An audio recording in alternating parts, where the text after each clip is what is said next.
Bonjour et bienvenue dans une nouvelle vidéo. Nous allons parler du régime juridique relatif au plateau continental tel que prévu par la Convention des Nations Unies sur le droit de la mer.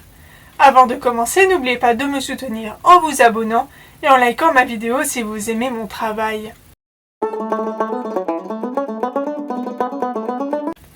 Grâce à ses 725 000 km² de plateau continental, la France est le deuxième pays maritime au monde avec 11 millions de km².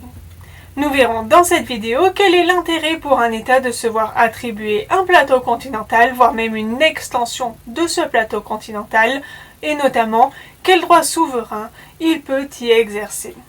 Tout d'abord, l'article 77 traite des droits de l'État côtier sur le plateau continental.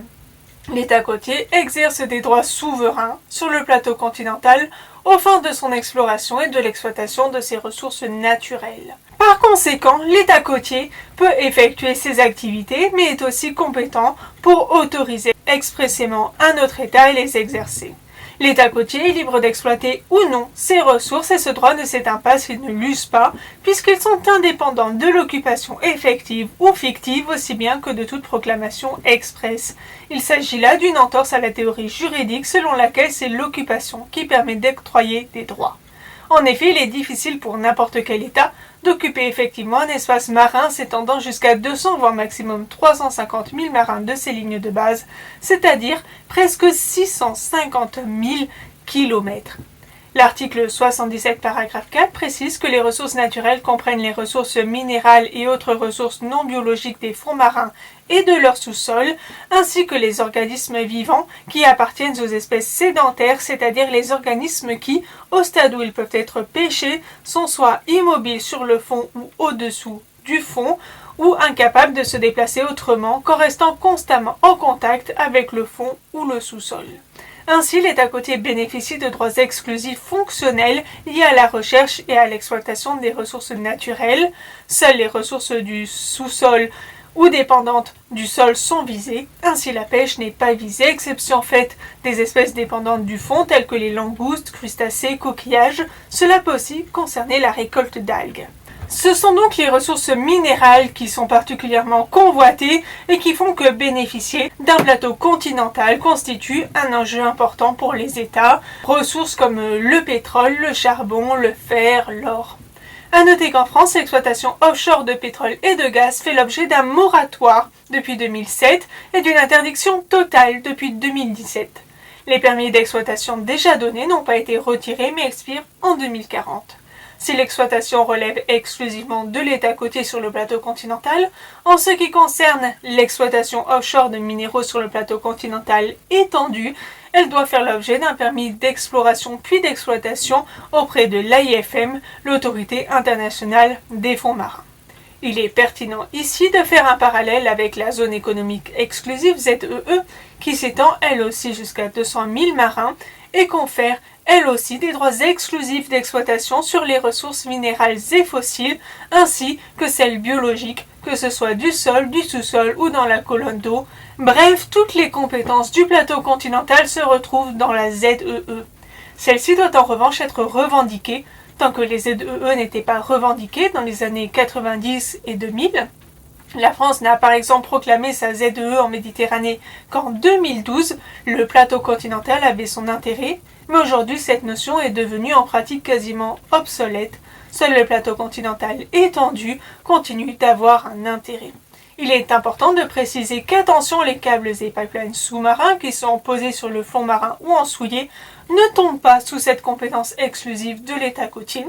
L'article 79 prévoit là que tous les États ont le droit de poser des câbles et des pipelines sous-marins et qu'ainsi l'État côtier ne peut entraver la pose ou l'entretien de ces câbles ou pipelines. Leur seul droit concerne le fait qu'ils doivent agréer le tracé des pipelines posés sur le plateau continental. Par ailleurs, l'article 87 rappelle en effet que la liberté de la haute mer comporte la liberté de poser des câbles et des pipelines sous-marins. L'article 78, relatif au régime juridique des eaux et de l'espace aérien surjacent et droits et libertés des autres États, rappelle que la compétence exclusive de l'État côtier ne s'exerce que sur les ressources du sol et sous-sol et qu'ainsi, par exemple, la colonne d'eau et l'espace aérien ne font pas l'objet d'appropriation étatique. Ainsi, l'exercice par l'État côtier de ses droits sur le plateau continental ne doit pas porter atteinte à la navigation ou aux droits et libertés reconnus aux autres États par la Convention, ni en gêner l'exercice de manière injustifiable. Le régime des îles artificielles, installations et ouvrages est le même dans la zone économique exclusive et sur le plateau continental.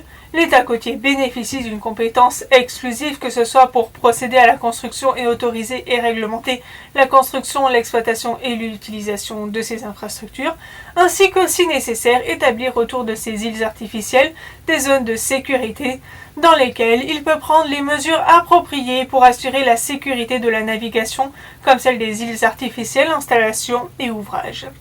L'article 81, qui traite des forages sur le plateau continental, donne à l'État côtier le droit exclusif d'autoriser et de réglementer les forages sur le plateau continental, quelles qu'en soient les fins. Et l'article 85, à propos du creusement de galeries, celui d'exploiter le sous-sol en creusant des galeries, quelle que soit la profondeur des eaux à l'endroit considéré.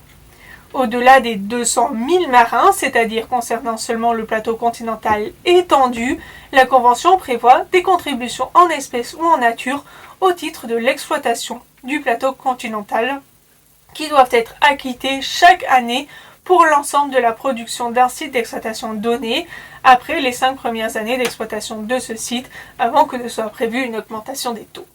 Cette contribution est versée à l'AIFM, l'Autorité internationale des fonds marins, qui les répartit entre les États parties selon des critères de partage équitable compte tenu des intérêts et besoins des États en développement, en particulier des États en développement les moins avancés ou sans littoral. C'est pour cette raison qu'il est spécifié une exception. Tout État en développement qui est importateur net d'un minéral extrait de son plateau continental est dispensé de ses contributions en ce qui concerne ce minéral. On peut considérer cette redevance comme une sorte de contrepartie du retrait de ce patrimoine commun de la propriété collective de la zone, non donnée au sol et sous-sol au-delà des juridictions nationales et faisant l'objet d'un statut particulier, puisqu'il est patrimoine commun de l'humanité. En droit français, c'est l'ordonnance 2016-1687 qui donne la définition du plateau continental à l'article 14 et les prérogatives de l'État sur son plateau continental à l'article 15. Ces dernières portent sur les ressources naturelles minérales, fossiles et biologiques, les îles artificielles ainsi que la recherche scientifique marine et les câbles sous-marins. Ainsi, par exemple, la France a mis en place des régimes d'autorisation préalables, comme dans le cadre du régime de la politique commune de la pêche ou encore des activités régies par le code minier. Autrement, le régime général s'applique. Les autorisations sont délivrées par le préfet maritime. Enfin, en matière d'infraction, celles-ci peuvent être constatées par les commandants des navires de l'État. À noter que les rédacteurs du projet de loi sur les espaces maritimes français, devenu l'ordonnance 2016-1687, avaient prévu de réserver les effets juridiques du plateau continental aux seules extensions du plateau continental découlant du programme Extraplaque, dans la mesure où à cette date, les ZEE françaises avaient déjà toutes été revendiquées. Ce point de vue n'a pas été validé par le Conseil d'État, qui a imposé l'application stricte de la Convention des Nations Unies sur le droit de la mer et n'a pas voulu agréer cette innovation. Le plateau continental est ainsi une notion aux règles complexes, tant dans cette délimitation que dans le partage des compétences qui se mêlent avec la zone économique exclusive et rend aujourd'hui cette notion pratiquement obsolète. Elle permet cependant aux États riverains, grâce à la possibilité d'extension du plateau continental, d'étendre considérablement leurs droits sur des ressources convoitées, en particulier minérales, à une époque où l'industrie envisage l'exploitation des grands fonds marins afin de fournir la demande grandissante en métaux nécessaires notamment pour les batteries des appareils électriques, bien que cette activité puisse s'avérer extrêmement polluante, en plus de perturber fortement les écosystèmes marins. Mais c'est aussi un moyen de préserver ces espaces. En effet, les revendications permettent également de préserver la possibilité d'assurer leur protection si l'exploitation n'est pas souhaitée, comme c'est la position actuelle de la France. J'espère que cette vidéo vous aura été instructive et que vous apprécierez également les prochains épisodes. À bientôt dans une nouvelle vidéo.